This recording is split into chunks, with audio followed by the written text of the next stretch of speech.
بخاری مسلم دونوں میں حدیث ہے، حضرت حسان ابن ثابت مسجد میں بیٹھ کے نعتی اشعار سنا رہے تھے، تو حضرت عمر وہاں سے گزرے، امیر المومنین تھے، روب تھا، سب کچھ تھا، زبان سے انہوں نے کچھ نہیں کہا، صرف انہوں نے یوں کھڑے ہو کے دیکھا. ان کو بھی سمجھ آ گئی کہ یہ کیوں اس طرح کر کے دیکھ رہے ہیں، ظاہر سمجھدار لوگ تھے، اور پھر حضرت عمر تو ابھی کھڑے بھی نہیں ہوتے تھے. ہاں، انہوں نے کہا جی کوئی مسئلہ خراب ہو گیا. تو اس سے پہلے کہ حضرت عمر کوئی بات کرتے انہوں نے کہا اس طرح نہ دیکھ میری طرف، تجھ سے بہتر شخصیت مسجد میں ہوتی تھی، میں ان کے سامنے بھی نعتی اشعار پڑھتا تھا.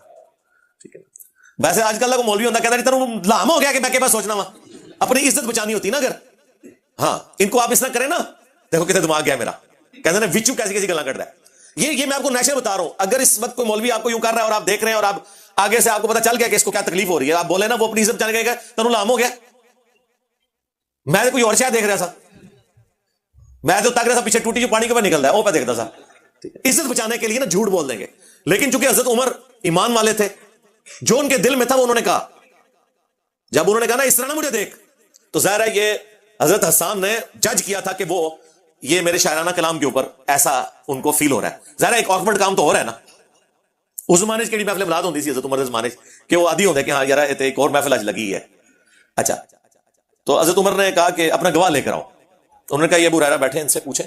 تو حضرت ابو ہریرہ نے کہا کہ اے امیر المومنین میں گواہی دیتا ہوں کہ نبی علیہ السلام نعتی اشعار سنتے تھے، نہ صرف سنتے تھے بلکہ کہتے تھے اے اللہ روح قدس کے ذریعے حسان کی مدد فرما جس طرح عیسیٰ ابن مریم کی مدد تو نے کی تھی.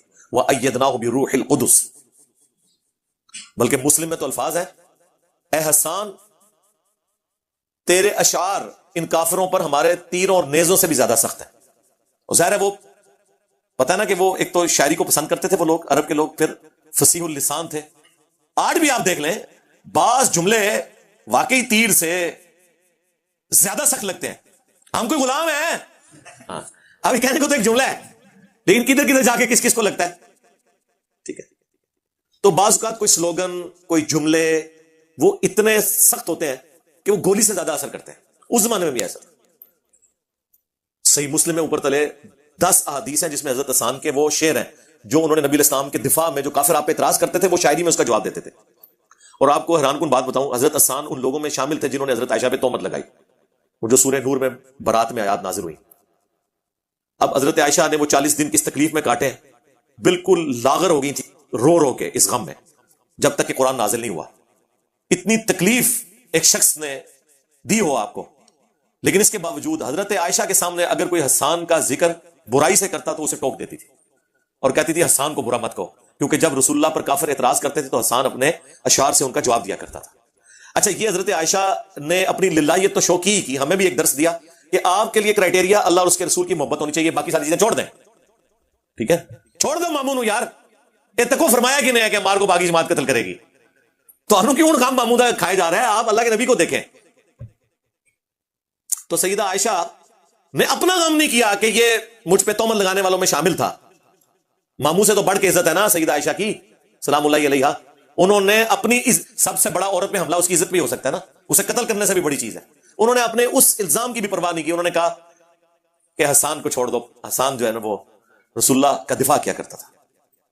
دیکھیں کیسے کیسے رزلٹ نکلتے ہیں ہر بات میں سے. آپ ذرا غور کرنا شروع کریں، کیسی کیسی باتیں بیچ میں سے نکلتی ہیں. واقعہ وہی ہے. اچھا، پھر اس کے بعد یہ بھی پتا چل گیا کہ جو لوگ کہتے ہیں جی اے امام حنیفہ نو نہیں حدیث پتہ لگی، جی حضرت عمر نو بھی حدیث نہیں پتہ لگی کہ نعتی اشعار مسجد میں سننا سنت ہے.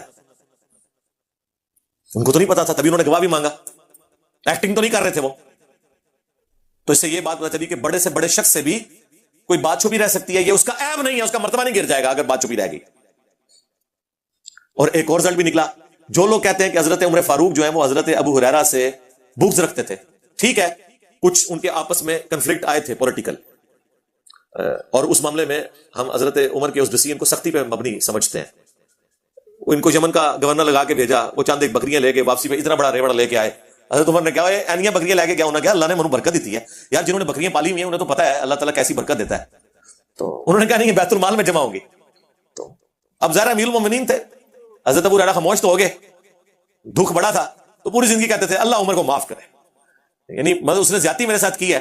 انہوں نے زیادتی کر دی اپنے ڈسپلن کی وجہ سے کہ جاتے ہوئے اتنی بکریاں تھی، آتے ہوئے اتنی زیادہ ہے، تو کہیں یہ ادھر ادھر سے کوئی ہینکی پھینکی نہ ہوئی ہو. اور عین ممکن ہے کہ حضرت ابو ہریرہ کو انہوں نے فرنٹ پہ رکھ کے باقیوں کو میسج دے دیا ہو کہ ہاں تو تسی تو شاہی کوئی نہیں اگر میں ابو ہریرہ نال پے کرنا. تو اس طرح کے واقعے. لیکن یہاں پر آپ دیکھیں حضرت ابو ہریرہ نے جب گواہی دی کہ اے امیر المومنین, میں گواہی دیتا ہوں کہ حسان درست کہہ رہا ہے کہ یہ رسول اللہ کو نعت اشعار سناتا تھا اور حضور دعائیں کرتے تھے, روح قدس کے ذریعے اس کی مدد فرما, تو حضرت عمر نے ان کی گواہی قبول کی اور وہاں سے چلے گئے. تو اگر حضرت عمر فاروق حضرت ابو ہریرہ کی باتیں قبول نہ کر رہے ہوتے, جس طرح کہ غالی رافضی کہتے ہیں کہ جی وہ ابو ہریرہ کی حدیثیں تو حضرت عمر نے قبول نہیں کی ہیں, تو یہ حضرت عمر نے ان کی حدیث قبول کی ہے, اور اتنی بڑی بات قبول کی ہے. انہوں نے تو نہیں کہا کہ میں تو کوئی سکہ راوی نہیں ہے, ایسی تو بات کوئی نہیں ہوئی. اور ایک اور رزلٹ بھی نکلا کہ کوئی بڑا شخص بھی چھوٹے سے سیکھ سکتا ہے. حضرت عمر اپنے سٹیٹس کے اعتبار سے بھی, دینی اعتبار سے بھی ایک بڑے تھے, لیکن انہیں چھوٹوں نے سکھایا کہ یہ اس طرح نہیں, اس طرح. حضرت ابو ہریرہ تو 7 ہجری میں مسلمان ہوئے حضور کی وفات سے 4 سال پہلے, اور حضرت عمر جو ہیں وہ ہجرت مدینہ سے بھی آلموسٹ 7 سال پہلے مسلمان ہوئے میں, یعنی کم از کم 14-15 سال کا اسلام قبول کرنے کا ڈفرنس ہے دونوں کا. لیکن حضرت ابو ہریرہ نے ان کو ایک بات بتائی. اچھا یہ بھی لوگ کہتے ہیں کہ حضرت ابو ہریرہ اتنی حدیثیں کیوں, اس پہ میں نے کافی دفعہ بولوں, حضرت ابو ہریرہ کے زمانے میں بھی لوگ کہتے تھے کہ ابو ہریرہ اتنی حدیثیں کیوں سناتا ہے, تو وہ پھر لوگوں کو کہتے تھے کہ اللہ کے بندو, ہمارے باقی ساتھی تو محنت مزدوری کرتے تھے اور میں اصحاب صفہ میں تھا, میں ہر وقت مسجد میں رہتا تھا, حضور سے سوالات کرتا تھا, حضور سے پوچھتا رہتا تھا, حضور سے سیکھتا رہتا تھا, اس لیے میں نے زیادہ حدیثیں روایت کرنی ہے نا, کیونکہ میرا زیادہ وقت نبی اسلام کے ساتھ گزرا ہے ان 4 سالوں کے اندر جب انہوں نے اسلام قبول کیا. تو یار 1 یا 2 پوڈ کاسٹ میرے ساتھ لوگ کر کے چلے جاتے ہیں نا, کئی سال تک اس کے کلپ بناتے رہتے ہیں, ہے کہ نہیں؟ اب آپ یہ کہیں گے کہ یار وہ تو 1 یا 2 دفعہ علی بھائی کو ملا ہے, اس کے بعد اتنا علم کہاں سے آ گیا؟ بھائی اللہ کے بندو, وہ 4 گھنٹے میرے ساتھ لگا کے گیا ہے. آپ ذرا امیجن کریں کہ حضرت ابو ہریرہ سال ہر سال اگر پورا دن مسجد میں ہے اور حضور سے گپ شپ کرتے ہیں, تو کتنی پوڈ کاسٹ ریکارڈ کی انہوں نے اپنے دماغ کے اندر. اس سے بڑھ کر حضور کی دعا, بخاری مسلم میں حدیث, حضرت ابو ہریرہ کہتے ہیں کہ ایک دن رسول اللہ نے فرمایا کون ہے جو اپنی چادر بچھائے اور اس کے بعد کبھی نہ بھولے جو کچھ مجھ سے سنے, تو کہتے ہیں سب سے پہلے میں نے اپنی چادر پھینکی تو نبی الاسلام نے یوں ہوا میں کر کے یوں رکھا اور کہا اسے سینے سے لگا. انہوں نے سینے سے لگایا, اس کے بعد انہوں نے کبھی کوئی حدیث نہیں بھولے. اب یہ اتنا بڑا معجزہ نبی الاسلام کا ظاہر ہوا, یہ معجزہ ہے, یہ اسباب میں چیز داخل نہیں ہے. مطلب کسی کو ذہانت کوئی دے سکتا ہے, کریمنگ پاور دے سکتا ہے, یہ اللہ کا معجزہ ظاہر ہوا. اور وہ کہتے ہیں اس کے بعد تو میں نے جو کچھ حضور سے سنا, ایک حدیث میں یوں بھی آیا جسے میں نے بیان کیا بخاری مسلم میں, اور ایک حدیث مسلم میں یوں آیا کہ انہوں نے حضور سے شکایت کی کہ یا رسول اللہ میری یداشت کا مسئلہ ہے, تو آپ علیہ السلام نے کہا کہ اپنی چادر بچھاؤ, پھر آپ نے یوں کر کے یوں رکھا اور کہا اسے سینے سے لگاؤ. کہتے ہیں میں کبھی نہیں بھولا. لیکن ایک بات یاد رکھیے گا, بہرحال لکھنے کو پھر بھی پرائورٹی ہے. صحیح بخاری میں حدیث ہے, حضرت ابو ہریرہ خود کہتے ہیں کہ مجھ سے زیادہ حدیثیں عبداللہ بن عمر بن عاص کو آتی ہیں, کیونکہ میں زبانی یاد رکھتا ہوں اور عبداللہ بن عمر بن عاص لکھ لیتے ہیں. حضرت ابو ہریرہ خود کہہ رہے ہیں کہ مجھ سے زیادہ حدیثیں کسے آتی ہیں؟ عبداللہ بن عمر بن عاص کو, کیونکہ وہ لکھ کے یاد کرتے ہیں, میں زبانی یاد کرتا ہوں. آپ کو مان کسی نے پٹی پڑھا دی ہے کہ جی یہ زبانی تقریر کرنا جو ہے کوئی فن ہے اور لکھ کے کرنا جو ہے کوئی عیب ہے. اللہ کے ہاں تو لکھنا بہتر ہے. اللہ نے اس کو فخریہ بیان کیا, الذی علم بالقلم, اللہ ہے جس نے قلم کے ذریعے علم سکھایا. لکھ کے بات کرنا, نوٹس بنانا, اپنے نوٹس چیک کر کے تاکہ کوئی بات بھول نہ جائے, یہ کرنا یہ کوئی عیب نہیں ہے, یہ خوبی ہے.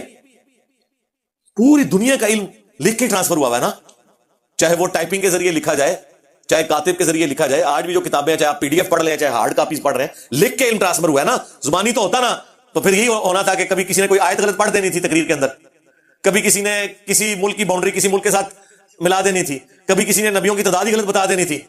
یہ زبانی کلامی کا جو اوور کانفیڈنس ہونے کے پھر یہ نتائج ہوتے ہیں نا کہ جب آپ لکھ کر, کبھی کوئی خاتم النبیین سے ہی نہیں بول سکتا. اللہ کے بندو, زندگی میں ایک دفعہ تم لوگوں نے حلف نامہ پڑھنا ہوتا ہے, ایک دن پہلے بلا کے 4 دفعہ پریکٹس کر لو نا, 5ویں کلاس کا بچہ تو وہ بھی صحیح لفظ بول دے گا. لیکن نہیں, اوور کانفیڈنٹ. اردو ہے ہماری زبان ہے, ہم پڑھ لیں گے. اردو تو بڑی وہ کیجیے, اللہ کے بندو انگلش سے زیادہ مشکل زبان ہے یہ, اتنے نقطے ہیں, اتنے ایشوز ہیں. انگریزی میں تو کوئی نقطہ ہی نہیں ہے, ایک آئی کا وہ بھی معصوم سا ہے, باقی تو پوری انگریزی میں کوئی نقطہ ہی نہیں ہے. کتنی بڑی خوبی ہے اس زبان کی, نقطہ ہے ہی نہیں ہے. اسی لیے تو وہ جوائنٹ رائٹنگ بھی اس کی اتنی تیزی سے ہو جاتی ہے. نقطے پاندے رہتے تھے, پھر تسی انگریزی بھی, میں انجینئرنگ کر پانا, تسی ڈاکٹری کی تعلیم حاصل کر بیٹھے. تو اس لیے ان چیزوں کو عیب کے طور پر نہیں شمار کیا جاتا. تو وہ بات شروع ہوئی تھی حضرت ابو ہریرہ سے زیادہ حدیثیں عبداللہ بن عمر بن عاص کے پاس تھی, کیونکہ وہ لکھ کے حدیث کو سیو کرتے تھے اور ان کے شاگردوں کے صحیفے پھر بعد میں ٹرانسفر بھی ہوئے.